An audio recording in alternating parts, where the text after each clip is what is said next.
NJ sunrise நேயர்களுக்கு வணக்கம். இந்த மாதம் நாம வந்து இணைஞ்சு பேச இருக்கிறோம். அதாவது இந்தியாவில் நடந்து முடிந்த தேர்தல்கள் குறித்தும் ஜூன்டீன்த் குறித்தும் நாம பேச இருக்கிறோம். நம்மளோட அதை இணைஞ்சு பேசுறதுக்கு தோழி தாமரை செல்வி இணைஞ்சிருக்கிறாங்க. வணக்கம் தோழர். வணக்கம் கனி, எப்படி இருக்கீங்க? நல்லா இருக்கேன். நீங்க எப்படி இருக்கிறீங்க? நல்லா இருக்கேன். சொல்லுங்க தோழர். நமக்கு வந்து இந்தியாவில் நாடாளுமன்ற தேர்தல் முடிஞ்சிருக்கு. நாம எதிர்பார்த்த முடிவு வரல அப்படின்னா கூட தேர்தலை பத்தி பொதுவா என்ன நினைக்கிறீங்க இந்த 2024 தேர்தலை குறித்து? ஆம், எதிர்பார்த்த முடிவு வரல. ஆனா எனக்கு அது ஒன்றும் பெரிய ஆச்சரியத்தை தரக்கூடிய ஆக்சுவலி பாத்தீங்கன்னா எனக்கு கொஞ்சம் இன்ப அதிர்ச்சியா தான் இருந்துச்சு. ஏன்னா ஆம், மக்கள் கிட்ட வந்து போன தேர்தல்ல 2019 தேர்தல்ல கூட வந்து பாத்தீங்கன்னா வடக்குல இருந்த மக்கள்கிட்டயும் சரி, தெற்குல இருந்த மக்கள்கிட்டயும் சரி எதிர்ப்பு இருக்கதான் செஞ்சது. பட் ஆனா அது ஓட்டா மாறல. அது வந்து என்ன காரணத்தினால ஓட்டா மாறல அப்படின்னு அது வந்து வேற ஒரு டிபேட். சோ நம்ம அதுக்கு தேவையில்ல. பட் இந்த தடவையும் பாத்தீங்கன்னா எனக்கு வந்து அந்த அளவுக்கு நம்பிக்கையே இல்ல. இந்த அளவுக்கு மக்கள் வந்து மாத்தி ஓட்டு போடுவாங்க அப்படின்னு சொல்லிட்டு. சோ எனக்கு இது வந்து கொஞ்சம் இன்ப அதிர்ச்சி தான். தமிழ்நாட்டுல பெருசா எனக்கு ஆச்சரியம் எதுவும் நடக்கல, கிடைக்கல. பட் ஆனா வடக்குல பாத்தீங்கன்னா எனக்கு கொஞ்சம் ஆச்சரியமா இருந்துச்சு. என்னன்னா தேஜஸ்வி யாதவ்க்கு வந்து அந்த அளவுக்கு சீட் கிடைக்காம போனதுதான். பட் ஆனா யூபில பாத்தீங்கன்னா அந்த கடைசி கட்ட பிரச்சாரத்துல வந்து ராகுல் அண்ட் அகிலேஷ் அந்த பெரிய ஒரு மாநாடு மாதிரி கூட்டம் கூடுச்சு இல்லையா?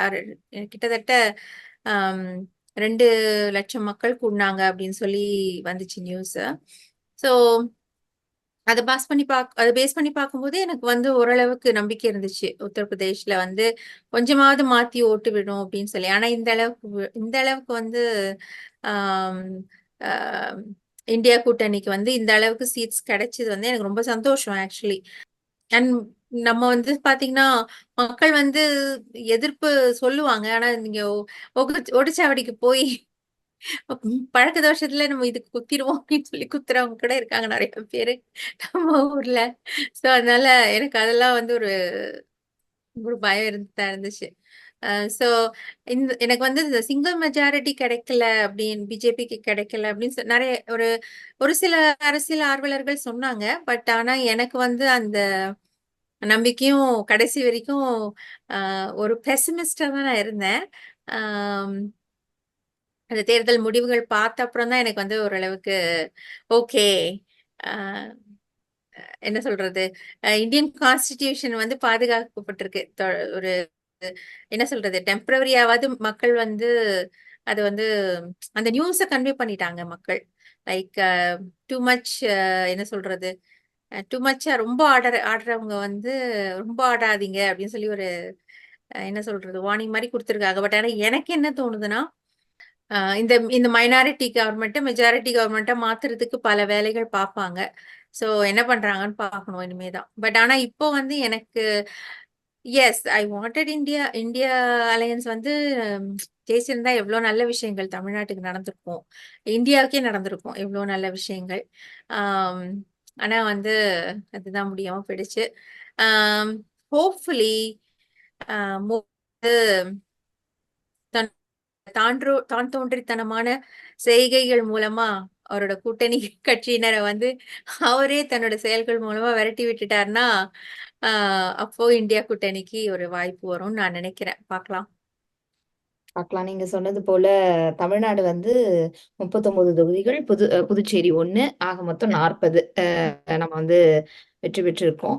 நிறைய பேர் வந்து அதுல வந்து சொன்னாங்க கண்டிப்பா உங்களுக்கு நெல்லை வராது. அதாவது மன்னிக்கணும், கோவை வந்து கொஞ்சம் கடினம், அதுக்கப்புறம் தர்மபுரி வந்து கொஞ்சம் கடினம் அப்படின்னு கோவை வந்து எல்லாரும் சொல்லிட்டு அண்டர் இருந்தாங்க. எஸ்டிமேட் பண்றாங்கன்னு நினைக்கிறேன். அந்த அளவுக்கு வந்து அவங்க, அதாவது நிறைய டைம் ஏடிஎம்கேக்கு ஓட்டு போட்டுறாங்க, அது கரெக்ட் தான். பட் அந்த அளவுக்கு எனக்கு வந்து டிஎம்கே வீக் அப்படின்றத நான் நம்ப மாட்டேன். உட்கட்சி பூசல்கள், அந்த லோக்கல் பாலிடிக்ஸ்ல இருக்க காரணங்கள்னால வேணா பல சமயங்கள்ல வந்து டிஎம்கே தோக்கலாமே தவிர, அந்த அளவுக்கு வீக்கா டிஎம்கே அந்த இடத்துல இருக்குன்னு நான் நம்பல. கோவை. அதாவது இப்போ தளபதி ஆட்சி பொறுப்பு ஏத்துக்கிட்டதுக்கு அப்புறம் சந்தித்த எல்லா தேர்தல்களும் வந்து அது நமக்கு வெற்றி தேர்தல்கள் தான். குறிப்பா அந்த கோவை மாவட்டத்துல நிறையவே வேலை பார்த்திருக்காங்க. அதை வந்து நீங்க மறுக்கவே முடியாது. ஆமா, கொஞ்சம் அங்க வந்து நம்ம கண்டிப்பா. வீக்கா இல்லைனாலும் கொஞ்சம் பிரச்சனைகள் இருந்தது. ஆனா ஓ, ஆமா, ஆமா. டாமினண்டா இருந்தது அது. ஆனா மகளிர் ஓட்டுகள், அதாவது நம்முடைய தளபதி அவர்களுடைய மகளிர் உரிமை தொகை, அதுக்கப்புறம் இலவச பேருந்து, இது ரெண்டுமே கொஞ்சம் வாக்குகளை வந்து திமுகவுக்கு கணிசமா உயர்த்திருக்கு அப்படின்னு தான் அரசியல் ஆர்வலர்கள் சொல்றாங்க. ம்ஹும். கிட்டத்தட்ட ஆமா. 46% வந்து திமுகவினுடைய ஓட்டு சதவீதம் வந்து நமக்கு நல்லாவே வந்து தெரியுது இந்த முறை அவங்க நாடாளுமன்ற தேர்தலை அவங்க சொல்லும் பொழுது. இன்னொரு பக்கம் பாத்தீங்கன்னா நீங்க சொன்ன மாதிரி இந்தியா மெஜாரிட்டி வராது அப்படின்னு நம்மளோட நேரம், கிழக்கு நேரம், நிறைய பேர் தூங்கல இன்னைக்கு. 1:30 மணி 2 மணிக்கே நம்மளுக்கு ஓரளவுக்கு தெரிஞ்சிருச்சு முடிவுகள். ஆனா அவங்க வந்து தனிப்பெரும்பான்மை வரல அப்படின்றது ஒரு மகிழ்ச்சி தான். ஏன்னா எடுத்து நீங்க சொன்னீங்க இல்லையா, தாந்தோன்றித்தனமா என்ன என்ன வேணாலும் பண்ணுவாரு அவரு அப்படி மோடி அப்படின்னு. அந்த மாதிரி நடப்பதற்கான வாய்ப்புகள் இப்ப வந்து குறைவு. கடிவாளம் வந்து நல்லா இறுக்கி போட்டிருக்காங்க. இவங்க வந்து மெஜாரிட்டி கவர்மெண்டா ஆகிறதுக்கான வாய்ப்புகளும் குறைவு. மைனாரிட்டி கவர்மெண்ட் தான் ஏற்கனவே. அதுல இருந்து இன்னும் பின்வாங்காம நிதிஷ் அவர்களையும் சந்திரபாபு நாயுடு அவர்களையும் அவங்க பாதுகாத்து வச்சுக்கணும்னு நாம வாழ்த்துறோம். பார்ப்போம் அது வந்து ஒரு வருஷம் எப்படி போகுது அப்படின்னுட்டு. இவ்வளவு பிரச்சனையிலயும் அவங்க இம்பார்ட்டன்ட் கேபினெட் மினிஸ்டர்ஸ் எல்லாம் பிஜேபிக்கு தான் கொடுத்துருக்காங்க. ஏன்னா சந்திரபாபு நாயுடு பக்கத்துல இருந்து அவங்க வச்ச கோரிக்கை, எங்களுக்கு முக்கியமான கேபினெட் பதவிகள் வேணும் அப்படின்றது. ஆனா அதை தாண்டி மீண்டும் நம்முடைய நிதித்துறை வந்து நிர்மலா சீதாராமன் அவங்களுக்கு போயிருக்கு. அதே மாதிரி அமித்ஷா கிட்ட அதே துறை இருக்கு. இப்படி எல்லாமே முக்கியமான பதவிகள் எல்லாமே அவங்களே திருப்பி வச்சிருக்காங்க. பார்ப்போம். நீங்க சொன்ன மாதிரி தான், we have to wait and watch and see அப்படின்றது தான் இது. ஆனா ஒரு நல்ல விஷயம், அவங்களுக்கு கடிவாளம் இருக்கு. அவ்வளவு எளிமையாலாம் அவங்க வந்து அரசியல் சாசனத்துல இருக்க மதச்சார்பின்மையை நாங்க மாத்திருவோம்னு மிரட்டிட்டு இருந்தாங்கல்ல, சிஏஏ வந்து நாங்க இம்ப்ளிமெண்ட் பண்ணுவோம், அது ரெண்டுமே இப்ப வந்து ஃபுல் ஸ்டாப் தான். அவங்களால அவங்க நினைச்சதை பண்ண முடியாது அப்படின்ற பார்க்கலாம், ஒரு நம்பிக்கை. பண்ண முடியும். ஏன்னா உங்களுக்கு வந்து சில சமயம் அரசியல்ல வந்து பல விஷயங்கள் நம்மளால எதிர்பார்க்கவே முடியாது. Like let's be positive. ரொம்ப எனக்கு வந்து பெசிமிஸ்டா இருக்கிறீங்க பாசிட்டிவ் நீங்க. இந்த விஷயத்துல எனக்கு ஐ எம் ஆர்எஸ்எஸ் மேல இல்ல இல்ல இல்ல எனக்கு வெரி வந்து ஆப்டமிஸ்டிக் தே கேன் டூ. ஏன்னா வந்து இந்தியா சோ கூட்டணி வந்து நல்லாவே வின் பண்ணிருக்காங்க. ராகுல் அவர்களுடைய அந்த பயணம் வடநாடு முழுக்க அவர் நடந்து போய் மக்களை சந்திச்சதுக்கான பலன் கண்டிப்பா இருக்கு. நிறைய தொகுதிகள்ல வந்து ரொம்ப ரொம்ப வாக்கு சதவீதம் ரொம்ப குறைவாதான் வின் பண்ணிருக்காங்க. ஒரு ஆமா. 1000 500 அப்படிதான் இருக்கு. ம்ஹும். இது வந்து எனக்கு தேர்தல் மேலேயே கொஞ்சம் நமக்கு ஐயம் வந்தாலும் கூட Yeah. சரி, நமக்கு வந்து இந்த ஆமா. முறை அதை எப்படி அணுகிறதுன்னு தெரியல. பாப்போம் அடுத்த முறை வந்து எப்படி போகுது அப்படின்னுட்டு. இவங்க கொஞ்சம் ப்ளே பண்ணிருக்காங்க தான், அது இல்லைன்னுலாம் நம்ம மறுக்க முடியாது. Well, நம்ம வந்து but like everyone knows that. But நான் என்ன நினைக்கிறேன்னா, democracy has to be there. என்னதான் நமக்கு டவுட்ஸ் இருந்தாலும் அந்த அந்த எல்லையை தாண்டி போகாத வரைக்கும் நம்ம வந்து அந்த டவுட்ஸை வந்து டவுட்ஸாவே வச்சுக்கணும். ஏன்னா ஒரு என்ன சொல்றது, எல்லா கட்சிகளுமே அப்படிதான் நினைக்கிறாங்கன்னு நினைக்கிறேன். ரிகார்ட்லெஸ் ஆஃப் நம்மளுக்கு ஐயங்கள் இருந்தாலும் ஐயங்கள் கூட சரி, அது இருந்தாலும் மக்களுடைய ஒரு எல்லை, தீர்ப்பு அப்படின்னு ஆமா, நம்ம எல்லை மீறி எடுத்துக்கணும். போகிறத வரைக்கும் அந்த டெமோக்ரஸி மேல மக்களுக்கு சந்தேகத்தை ஏற்படுத்தக்கூடாது அப்படிங்கிற ஒரு பாயிண்ட் இருக்கு. I agree with you. அதனால அண்ட் நம்ம எனக்கு இந்தியா கூட்டணியோட இது வந்து பெர்ஃபார்மன்ஸ் வந்து it's very impressive. I really really I mean எந்த நம்ம கோயிலை கட்டி அவங்க வந்து வாக்கு வாங்கணும்னு நினைச்சாங்களோ அங்க அவங்களுக்கு தோல்வி. இதை விட வந்து ஒரு பெரும் மகிழ்ச்சி வேற எதுவுமே இருக்க முடியாது. அந்த ஆக்சுவலி மக்களே பாத்தீங்கன்னா வந்து எனக்கு அவங்க என்ன ஆச்சரியம்னா, ஆஹ் ஆச்சரியம் இல்லை, பட் எனக்கு என்ன சந்தோஷம் அப்படின்னா, அயோத்தியாலேயே அவங்க தோத்து போயிட்டது வந்து எனக்கு ரொம்ப சந்தோஷம். அதை அதுதான் வச்சுதான் அதை மக்கள் விட வந்து இறுதியில மதத்தை தேர்ந்தெடுக்கல அப்படின்றதுதான் நமக்கு இருக்கிற ஒரு பெரும் மகிழ்ச்சி. பட் ஆனா எனக்கு ரொம்ப ஆச்சரியமா இருந்துச்சு. லைக் அதை மட்டுமே அவங்க எப்படி வச்சு தேர்தலை வந்து ஃபைட் பண்ணாங்க, எந்த வித இதுவுமே இல்லாம அப்படின்னு சொல்லிட்டு எனக்கு அது அதுவும் கொஞ்சம் 10 ஆண்டுகள் பாத்தீங்கன்னா அரசு நிறுவனங்கள் எல்லாமே அவங்களுடைய கட்டுப்பாட்டுல தான் ம். இருக்கு. அதை மீறி இந்திய கூட்டணி வந்து இந்த அளவுக்கு நம்ம சீட் வாங்கியிருக்கோம் அப்படின்றதே ஒரு பெரும் நம்பிக்கையை கொடுக்குது. அடுத்த 5 வருடங்கள் இந்தியா கூட்டணி தன்னை மேலும் வலுப்படுத்திக்கும் அப்படின்னு நம்ம எதிர்பார்க்கிறோம். அதுதான் ரொம்ப முக்கியம். லைக் நம்ம வந்து இதுல இந்த வெற்றி கிடைச்சதுல அப்படியே இருந்துடக்கூடாது. Because we have to be very very very என்ன சொல்றது, அவேக் அண்ட் அவேர். கண்டிப்பா. ஏன்னா ஆர்எஸ்எஸ் வந்து 2026 சாதாரணமான நம்ம ஒரு சட்டமன்ற தேர்தல். Yeah correct. ஸோ ஆர்எஸ்எஸ் கிட்ட நம்ம ரொம்ப விழிப்பா தான் இருக்கணும் எல்லா நேரத்துலயும். ஸோ ஐ ஹோப் இதே எந்தூசியசமோட இந்தியா கூட்டணி ஒன்னாவே இருக்கணும். ஏன்னா பிரிக்கிறதுக்கு கண்டிப்பா முயற்சி பண்ணுவாங்க. ஒன்னாவே இருக்கணும். ஆஹ் நம்ம வந்து அப்படி தொடர்ந்து நினைக்க வேணாம். அவங்க தான் நம்ம கிட்ட எச்சரிக்கையா இருக்கணும். நாம அந்த கூட்டணியை வந்து கலைக்க முயற்சி பண்ணுவோன்ற பயம் அவங்களுக்கு இருக்கணும். ஐ நம்ம ஹோப் எதுக்கு சோ. பயம்? I hope so. So, ஆனா எப்பவுமே வந்து எப்பவுமே லெட்ஸ் நம்ம திங்க் வந்து அதர் வே. நம்ம இல்ல எப்பவுமே டிஃபென்ஸ் விளையாடி ஆல்வேஸ் விளையாடி நம்ம டிஃபென்ஸாவே இருக்கிறோம்ல. Let's play the offensive game that also is in that has politics. that has been my point all the time. நம்ம வந்து நரேட்டிவ் செட் பண்ணோம், அவங்கள நரேட்டிவ் செட் பண்ண ரைட். விடக்கூடாது அப்படின்னு நிறைய தடவை நம்ம எப்பவுமே வந்து பாத்தீங்கன்னா அவங்க சொல்ற ஒண்ணுத்துக்கு நம்ம மறுப்பு தான் சொல்றோமே தவிர நம்ம எதுவுமே சொல்ல மாட்டோம் அப்படின்றதுதான் நான் ஃபர்ஸ்ட்ல இருந்தே சொல்லிக்கிட்டு இருக்க ஒரு விஷயம். அது வந்து பட் ஆனா வந்து நிஜமாவே வந்து என்னன்னா அந்த கூட்டணி வந்து ஒன்னாவே இருக்கணும். அதுல இன்னும் கண்டிப்பா. நிறைய பேர் சேர்த்துக்கணும். விட்டுறக்கூடாது யாரையும் அப்படின்னு தான் என்னோட. கண்டிப்பா நம்முடைய தமிழ்நாட்டோட முதலமைச்சர் வந்து அத நல்லா ஆமா. வழி நடத்துறாரு. கண்டிப்பா அவர் மேல நம்பிக்கை இருக்கு. Let's hope for the best. Hopefully ஆமா. அடுத்தது அதுக்கப்புறம் 2026 தான். ஆமா. 2026 அதற்கான வேலைகள் வந்து நம்ம தொடர்ந்து பார்க்கணும். Yeah. அடுத்தது இங்க வந்து ஜூன்டீன்த் அப்படின்றத ரொம்ப முக்கியமான ஒரு நாளா அமெரிக்கா முழுவதும் கொண்டாடக்கூடிய ஒரு நிலை 2021க்கு அப்புறம் நம்முடைய இப்பொழுது குடியரசுத் தலைவராக இருக்கக்கூடிய பைடன் அவர்கள் ஃபெடரல் ஹாலிடே அப்படின்னு அறிவிச்சிருக்காங்க. ஜூன்டீன்த் பத்தி உங்களுடைய கருத்துக்கள்? நான் வந்து ஜூன் ஜூன்டீன்த் நான் ஃபர்ஸ்ட் எனக்கு வந்து தெரிய வந்தது வந்து நான் வேலை பார்த்த ஒரு நிறுவனத்துல வந்து அதை கொண்டாடும் போதுதான் தெரிஞ்சது. அது வந்து 1863 எமான்சிபேஷன் அறிவிச்சு நம்ம ஏப்ரஹாம் லிங்கன் வந்து எமான்சிபேஷன் ப்ரொக்ளமேஷன் அறிவிச்சு அது வந்து யுஎஸ் முழுக்க இருக்க ஸ்லேவ்ஸ் எல்லாம் வந்து எமான்சிபேட் பண்ணிட்டு அந்த அதாவது 1863 ஜானுவரியில அந்த எமான்சிபேஷன் வந்திருக்குன்னு நினைக்கிறேன். அவர் அறிவிச்சிருக்காரு. அது அமெரிக்க பார்லிமெண்ட்ல அமெரிக்கன் செனட்ல வந்து அவர் அறிவிச்சிருக்காரு அத. அது வந்து அந்த பில் பாஸ் பண்ணி அது முடிஞ்சாலுமே கிட்டத்தட்ட 1865 வரைக்கும் பாத்தீங்கன்னா அது வந்து ஏன்னா அந்த 13th அமெண்ட்மெண்ட் வந்து அமெரிக்க செனட் அண்ட் ஹவுஸ்ல வந்து பாஸ் ஆகணும்னா ஏன்னா அது கான்ஸ்டிடியூஷன்ல இருக்க அமெண்ட்மெண்ட் அப்படிங்கிறதுனால கிட்டத்தட்ட 27 ஸ்டேட்ஸ் வந்து அதை ஒத்துக்கணும். ஒத்துக்கிட்டு அவங்க ஸ்டேட் செனட்ல அதை பாஸ் பண்ணாதான் அவங்க வந்து இது வந்து கான்ஸ்டிடியூஷனை வந்து அமெண்ட் பண்ண முடியும். அது 13th அமெண்ட்மெண்ட் அது வந்து அந்த மாதிரி ராட்டிபிகேஷன் கிடைக்கிறதுக்கு வந்து கிட்டத்தட்ட 2 வருஷம் ஆகியிருக்கு. 1865 வரைக்கும் வெயிட் பண்ணியிருக்காங்கன்னு நினைக்கிறேன். எனிவேஸ் இந்த ஸ்லேவ்ஸ் எல்லாம் வந்து இனிமே அடிமை முறை இல்லை, அடிமைகள் கிடையாதுன்னு அவர் அறிவிச்சது பல அடிமைப்பட்டிருந்த மக்களுக்கு வந்து அந்த ஸ்லேவ் ஓனர்ஸ், அதாவது என்ன சொல்றது, முதலாளிகள், அந்த அடிமைகளின் முதலாளிகள் வந்து அவங்களுக்கு சொல்லவே இல்லை. அது சொல்லாம ரகசியமாவே வச்சிருந்து அண்ட் ஃபர்ஸ்ட் ஆஃப் ஆல் அவங்களுக்கு வந்து அதுக்கான யாரையும் விடுவிக்கிற ஒரு ஐடியாவே இல்லை அந்த சமயத்துல.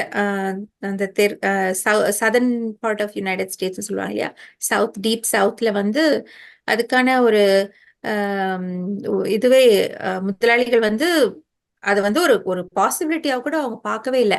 என்னதான் அரசாங்கம் வந்து அது சொல்லிட்டாலும் அந்த லா பாஸ் பண்ணாலுமே அப்புறம் தான் அந்த சிவில் அதை பேஸ் பண்ணி தான் வந்து கான்ஃபெடரேட் ஸ்டேட்ஸ் பிரிஞ்சாங்க. அப்புறம் இந்த சண்டையெல்லாம் நடந்துச்சு, சிவில் வார் நடந்துச்சு, உள்நாட்டு போர் நடந்துச்சு, அதெல்லாம் நடந்துச்சு. கிட்டத்தட்ட 1865 ஏப்ரல் மாசம் ஐ திங்க் அந்த இது டெக்ஸஸ்ல வந்து எல்லாருக்கும் சுற்றறிக்கை அனுப்புனாங்களோ இன்னும் அந்த மாதிரி ஒரு இது நான் கேள்விப்பட்டேன். ஆனா அது வந்து டிசம்பர் மாசம் வரைக்கும் கூட இந்த டெக்ஸஸ்ல இருந்த அந்த டீப் சவுத்குள்ள பாத்தீங்கன்னா எங்கேயுமே அது ஸ்ப்ரெட் ஆகல இன்னுமே வந்து அடிமை முறை இருந்துச்சு. முதலாளிகள் வந்து யாரையும் விடுவிக்கல அப்படின்னு சொல்லிட்டு நான் வந்து இந்த பழைய புக்ஸ் எல்லாம் படிக்கும்போது நான் கேள்விப்பட்டிருக்கேன். ஆம், அது ஜெனரல் கிராண்ட் ஜெனரல் கிராண்டூர் ஐ திங்க் அவரோட நேம். அவர் வந்து வராரு. டெக்சாஸ்ல. ஆமா. ஆமா. அவர் வந்து என்ன பண்றாருன்னா, அந்த ராணுவ வீரர்கள டெக்சாஸ் முழுக்க அனுப்பி எல்லார்கிட்டயும் சொல்றாரு. இந்த மாதிரி அடிமை முறை கிடையாது. அமெரிக்கால அடிமை முறைய ஒழிச்சாச்சு, சட்டம் போட்டாச்சு. எல்லா அடிமைகளும் விடுவிக்கணும் அப்படின்னு சொல்லிட்டு அந்த அந்த ப்ரொக்ளமேஷன வந்து அவங்க வந்து சொல்றாங்க. அந்த என்ன லா பாஸ் பண்ணாங்களோ, அந்த லாவ வந்து படிக்கிறாங்க. பல இடங்களுக்கும் அனுப்பி, பல ஊர்களுக்கு அனுப்பி, அந்த ராணுவ வீரர்கள் வந்து அத லவுடா படிச்சு எல்லாருக்கும் சொல்றாங்க. இந்த மாதிரி சட்டம் பாஸ் ஆயிருக்கு. அம் அந்த சமயத்துல இது வந்து நடக்கும்போது ஏப்ரஹாம் லிங்கன் வந்து இறந்துட்டாரு. அவர் வந்து சுடப்பட்டு இறந்துட்டாரு. பட் ஆனா இது ஜூன் 19th அன்னைக்கு இது நடந்திருக்கு. ஸோ அதனால தான் ஜூன்டீன்த் அப்படின்னு சொல்றாங்க. அந்த காலகட்டத்துல இருந்த அமெரிக்க மக்கள் வந்து அதுக்கப்புறமா வந்து பேட்டி குடுக்கும்போது என்ன சொல்லியிருக்காங்கன்னா, என்னதான் அதாவது நீங்க எல்லாரும் ஃப்ரீ அப்படின்னு சொன்னோனே ரொம்ப சந்தோஷமா தான் இருந்துச்சு. பட் ஆனா, அதுக்கப்புறம் என்ன பண்றது அப்படின்னு அவங்களுக்கு தெரியல. ஏன்னா என்ன ஆச்சுன்னா, ஆம் கன்ஃபெடரேட் அந்த அந்த சிவில் வார்ல தோத்து போன கான்ஃபெடரேட் சோல்ஜர்ஸ் எல்லாம் ஊருக்கு திரும்பி வந்துகிட்டு இருக்காங்களாம். டெக்சாஸ்க்குள்ள பல இடங்கள்ல இருந்து வந்துட்டு இருக்கும்போது, அவங்க வந்து பல ஊர்கள வந்து கொள்ளையடிக்கிறது, பல அதாவது டெக்சாஸ் அந்த ட்ரெஷரி இருக்கும் இல்லையா? அதுக்குள்ள பூந்து கொள்ளையடிக்கிறது. அந்த மாதிரி பல அட்டூழியங்கள செஞ்சுக்கிட்டே வந்துட்டு இருக்காங்க. அது மட்டும் இல்லாம இந்த விடுவிக்கப்பட்ட அடிமைகள் வந்து பல பேர் வந்து கொல்லப்பட்டிருக்காங்க. அதாவது சுட்டுக் கொல்லப்படுதல், அ அப்புறம் அந்த இதுன்னு சொல்லுவாங்க இல்லையா? லிஞ்சிங் சொல்லுவாங்க இல்லையா? அந்த லிஞ்சிங் வந்து ரொம்ப அதிகமா நடந்திருக்கு. அம் அந்த விடுவிக்கப்பட்ட அந்த கருப்பின மக்களுக்கு. ஸோ அதனால தான் பார்த்தீங்கன்னா, அந்த விடுவிச்ச அந்த சந்தோஷம் அ வந்து அந்த அளவுக்கு அனுபவிக்கல. அவங்க வந்து அ வெளியில வந்துட்டு என்ன பண்றது அப்படின்னு ஏன்னா அவங்கள சுத்தி வந்து வெள்ளை மக்கள் வெறியோட பார்த்துக்கிட்டு இருந்தாங்க. அவங்க எங்க போனாலுமே அந்தந்த ஊர்கள்ல இருந்த அந்த ஒயிட் சுப்ரிமசிஸ்ட்ன்னு சொல்லுவாங்க இல்லையா? அப்ப நெறைய பேர் அந்த மாரி தானே இருந்திருப்பாங்க. ஸோ கோவத்துல வந்து அவங்கள லிஞ்ச் பண்றது, அடிக்கிறது, கொல்றது அந்த மாரி நடந்துகிட்டு இருந்திருக்கு. ஸோ இது முடிஞ்சு ஒரு 1 வருஷம் கழிச்சு 1866ல தான் அந்த ஜூன்டீன்த்ன்னு அத கொண்டாடியிருக்காங்க. அது கொண்டாடும்போது அம் பார்த்தீங்கன்னா, அந்த ஃபோட்டோஸ்லாம் ஃபோட்டோஸ்லாம் எடுக்கும்போது நெறைய பேர் வந்து அவ்வளோ ஒண்ணும் சந்தோஷமா இல்ல. அந்த விடுவிக்கப்பட்ட அடிமைகள் அடிமை முறையிலிருந்து விடுவிக்கப்பட்ட ஆப்பிரிக்க இன மக்கள் வந்து அந்த அளவுக்கு சந்தோஷமா இல்ல. என்னதான் கொண்டாடினாலும் அப்படின்னு சொல்றாங்க. பட் ஆனா அடுத்தடுத்த ஆண்டுகள் ஆம், நாடு பூரா இந்த யூனோ மக்கள் இந்த டெக்சாஸ்ல இருந்து விடுவிக்கப்பட்ட மக்கள் நாடு முழுக்க பல இடங்கள்ல போய் செட்டில் ஆகுறாங்க. அங்க வந்து இதை ஒரு நினைவா கொண்டாடுறாங்க. அது கொண்டாட அது எல்லா இடத்துலயும் பரவி ஜூன்டீன்த் வந்து அதாவது இறுதியான ஒரு அது அமெரிக்காலேயே இறுதியான அந்த அடிமை முறை ஒழிப்பு அப்படிங்கிறது வந்து 1865ல இது நடந்திருக்கு ஜூன் மாசம் அப்படின்னு சொல்றாங்க. அது ஜூன் மாசம் அந்த ஜூன்டீன்த் வந்து அந்த அறிக்கை சொல்லப்பட்டாலுமே கூட கிட்டத்தட்ட டிசம்பர் மாசம் வரைக்கும் நடந்து அந்த அறிக்கை அந்த நியூஸ் வந்து பரவுச்சாம். அந்த டெக்சாஸ்குள்ள பரவுறதுக்கு அவ்வளவு நாள் ஆச்சாம். சில சமயங்கள்ல வந்து அறுவடை முடிச்சிட்டு சொல்லலாம் அப்படின்னு பல முதலாளிகள் சொல்லவே இல்லையா அந்த ஸ்லேவ்ஸ்க்கு. இன்னும் சில இடங்கள்ல ஒரு ஸ்லேவ் கிட்ட இந்த ஒட்டு கேட்டு ஒரு ஸ்லேவ் வந்து அந்த முதலாளி பேசுறத ஒட்டு கேட்டுட்டு வந்து எல்லா ஸ்லேவ்ஸ் கிட்டயும் சொல்லி அந்த மாதிரி தப்பிச்சு போனதும் நடந்திருக்கும். கிட்டத்தட்ட என்னது 250,000 ஸ்லேவ்ஸ் 2,50,000 2,50,000 ஸ்லேவ்ஸ் வந்து அந்த சமயம் டெக்சாஸ்ல விடுவிக்கப்பட்டிருக்காங்க. இன்னொரு ஒரு இன்ட்ரெஸ்டிங்கான ஒரு விஷயம் என்ன படிச்சேன்னா, ஏப்ரஹாம் லிங்கன் வந்து பிரசிடென்ட் ஆனப்போ அமெரிக்கால கிட்டத்தட்ட 4,00,000 அடிமைகள் இருந்திருக்காங்க. ஸோ அதாவது அப்ப அமெரிக்காவோட பாப்புலேஷன் எவ்வளவு இருந்திருக்கும் நீங்க யோசிச்சு பாருங்க. இப்பவே என்ன 300 300 மில்லியனா இப்போ 300 மில்லியன் நினைக்கிறேன் இப்போ. பட் அப்போ பாத்தீங்கன்னா ரொம்ப குறைவா தானே இருந்திருக்கும். அதுலயே 4,00,000 மக்கள் வந்து அடிமை முறையில இருந்திருக்காங்க அப்படின்னா, அமெரிக்காவோட அந்த என்ன சொல்றது, அந்த ஃப்ரீ லேபர் கிட்டத்தட்ட எத்தனை வருஷம், 200 300 வருஷம் இருந்திருக்குமா ஃப்ரீ லேபர். அத்தனை லட்சம் மக்கள் ஃப்ரீயா வேலை பார்த்திருக்காங்க. அதனாலதான் அது அந்த அந்த செல்வம் வந்து அமெரிக்காவோட செல்வமே வந்து அது அடிமை முறையில உருவான ஒரு செல்வம் இல்லையா? அந்த செல்வ செழிப்பான கண்ட்ரி நம்ம சொல்றோம். மோஸ்ட் என்ன சொல்றது, மோஸ்ட் ரிச்சஸ்ட் கண்ட்ரி இந்த வேர்ல்டு அப்படிலாம் சொல்றோம் இல்லையா? ஸோ அது வந்து நம்ம யோசிச்சு பார்த்தா இட்ஸ் மைண்ட் பாக்லிங். கண்டிப்பா தோழர். யூனியன் ஜெனரல் கார்டன் கிராங்கர் அவர்தான் வந்து டெக்சஸ்க்கு போய் அந்த அடிமை முறையை வந்து ஒன்ஸ் ஃபார் ஆல் ஒழிக்கணும் அப்படின்றதுக்காக ஆமா. இங்க இருந்து டிராவல் பண்ணி போறாரு. அதே மாதிரி ஒபால் நீ அப்படின்றவங்க தான் அத இன்னைக்கு ஃபெடரல் ஹாலிடேவா நாம கொண்டாடுறோம்னா அவங்க முக்கிய காரணம் அப்படின்றதும் சொல்றாங்க. அம், அவங்க வந்து 1976ல ஒபால் லீ ஒபால் லீ அவங்க வந்து டெக்சாஸ்ல ஒரு செயற்பாட்டாளரா இருக்காங்க. ம். அதாவது சிவில் ரைட்ஸ் மூவ்மெண்ட் அதெல்லாம். அவங்க தான் ஃபெடரல் ஹாலிடேவா வேணும் அப்படின்றதுக்கு ரொம்ப குரல் கொடுத்துட்டு இருக்காங்க. ஏற்கனவே சொன்னது போல வந்து 2021ல தான் 1976ல இருந்து குரல் கொடுக்குறாங்க. அதுக்கு முன்னாடி ஒரு 150 வருஷத்துக்கு முன்னாடி விடுதலை. ஆனா 2021ல தான் அது ஃபெடரல் ஹாலிடேவாவே அறிவிக்கப்படுது. ஒரு நீண்ட நெடிய போராட்டம்.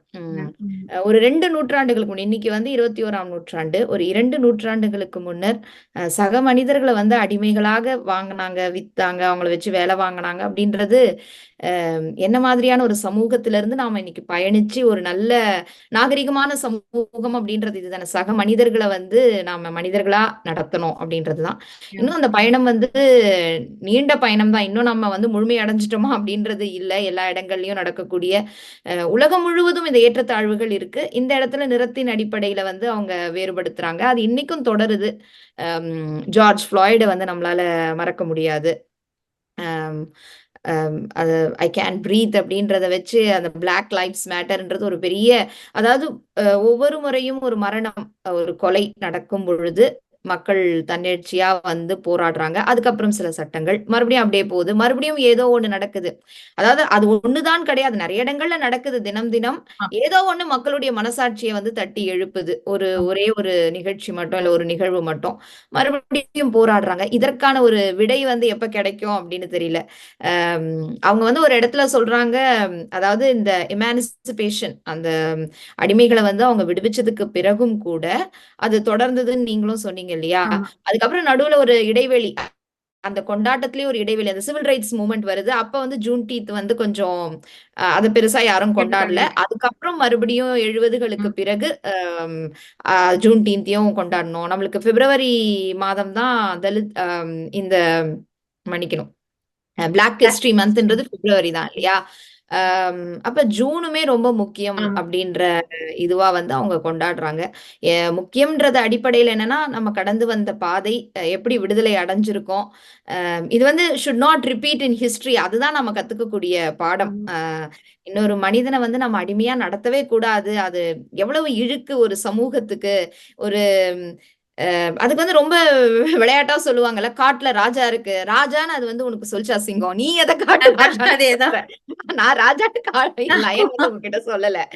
ஜாதி நாய் இருக்குன்னுவாங்க. நாய் இந்த ஜாதின்னு நீங்க தான் பேர் வைக்கிறீங்க. அது பேர் அதேதான். வச்சுக்கிறது இல்ல அதுக்கு. கரெக்ட். அந்த மாதிரி மனிதர்களுக்குள்ளேயே அந்த மனப்பான்மையிலேயே நிறைய ஏற்றத்தாழ்வுகள் இன்னும் இருக்கு. அதை கடந்து வளருதுன்றது ஒரு மனப்பயிற்சி தான் இல்லையா? கொஞ்சம் கொஞ்சமா நம்மகிட்டயும் நிறைய குறைகள் இருக்கும். நம்ம எவ்வளவு ஃபார்வர்ட் திங்கிங்கா இருக்கும்போது சில நேரத்துல நம்மையும் அறியாம ஏதோ ஒண்ணு நம்ம தப்பு பண்ணுவோம். அப்ப ரைட். இது எக்ஸாக்ட். தவறு, இப்படி நம்ம நினைக்க கூடாது அப்படின்னு நம்மள நாமே திருத்திக்கிறோம். அந்த ஒரு எண்ணம் வந்து எல்லா மக்களுக்கும் வரணும் அப்படின்றதுதான் தேவையான ஒண்ணு. இன்னைக்கு உலகம் முழுக்கும் அதுதான் தேவைப்படுது. ஜூன் 18 கொண்டாடும் பொழுது நம்ம இதுதான் நினைக்கணும். இந்த அடிமை வரலாறு இதெல்லாம் என்னைக்கு கூடாது அப்படின்றத நினைச்சு அந்த மக்கள் வந்து விடுதலை பெற்றிருக்காங்க. அவங்களுக்கான வாழ்க்கை தரத்தை இன்னும் மேம்படுத்தணும் அப்படின்றதையும் மனசுல கொண்டு அவங்க வந்து இதை கொண்டாட்டமா நடத்துறாங்க. அமெரிக்கால இருக்கிற எல்லா மக்களும் அதுல பங்கெடுக்கணும் அப்படின்றதும் ரொம்ப முக்கியம். அதனாலதான் அந்த ஃபெடரல் ஹாலிடேவாவும் விடுறாங்க அவங்க. நம்ம இன்னைக்கு பேசின 2 செய்திகள், அதாவது இந்திய நாடாளுமன்ற தேர்தல் 2024 குறித்தும், அதே மாதிரி ஜூன்டீன்த் குறித்தும் நிறைய செய்திகள் நாம பகிர்ந்துக்கிட்டோம். பார்வையாளர்களுக்கு, இதை கேட்கக்கூடிய நேயர்களுக்கு பயனுள்ளதாக இருக்கும் அப்படின்னு நம்ம நம்புறோம். நன்றி, வணக்கம். மீண்டும் நன்றி. மற்றொரு நிகழ்ச்சியில நம்ம சந்திக்கலாம். பாய்.